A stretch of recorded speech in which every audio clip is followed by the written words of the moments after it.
Κρατάς. Κάτω το χέρι, κάτω το χέρι.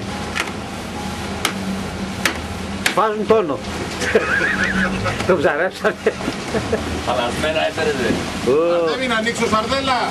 Είναι φρεσκότατο. Πού δεν θέλω. Μόλις βγει για το φούρνο, φίλε. Τρέει λεπτές είπαμε. Ξεπίτε το κάνετε. Διαλύεται. Είναι ζεστό γι' αυτό, διαλύεται. Και τι να κάνω, θα το κάνω κρουντό. Εσύ θα φας τέτοιο. Όχι, δεν. Άκουτε εσύ. Δεν κόβει αυτό το πράγμα. Θα διαλυθεί.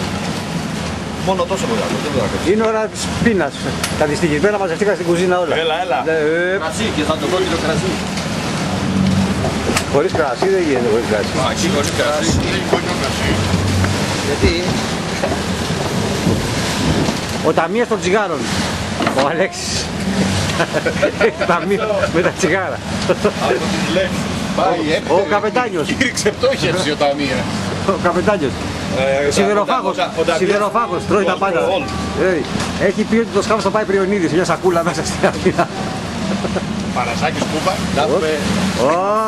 Λίγο κρασί.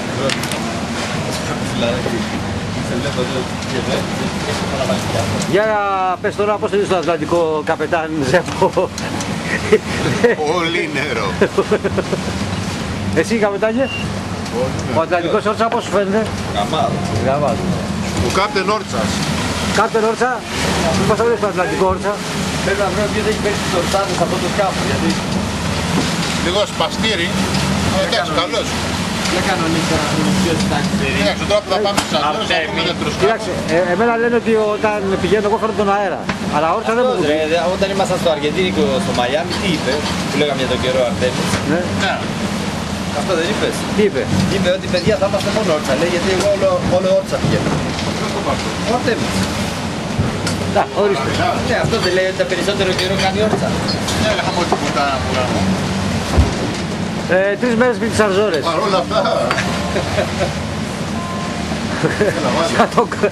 Σαν τον Αλατούρκησε. Αλατούρκ. Περιμένουμε κόσμο, Αρτέμις. Βατατούρ. Περιμένουμε κόσμο. Τι έχουμε σκέφτης? Έλα, θα βάλεις. Βάλει πρώτος. Θα καθαρίσεις τα πέντε. Όντως δεν κόβεται. Από 3 εβδομάδες στη θάλασσα Μοναχούλης, αρχίζεις και σκέφτεσαι. Αυτός είναι κοκκινοσκουφίτσα, ο άλλος είναι παραλαγομπερίτσα. Εγώ είμαι πικολαμπίδα. Πικολαμπίδα, Ναι. με τι φέγγει Ο κόλος του είναι κολοφωτιστής. Τι θα κάνεις, θα φας τώρα? Θα πιω ένα... Έχει ένα ταψί με αυτά, με μακαρόνια μέσα. Πώς θα Σε λίγο, σε λίγο. Θα ξυπνήσουμε πρώτα. Περάσει κανένα τέταρτο και μετά θα φάω τα υπόλοιπα. Κολοτερορίτα. Εσύ δεν φαίνεσαι καλά γιατί είσαι στο φως, αλλά εντάξει. Η σιλουέτα σου είναι ναυτική.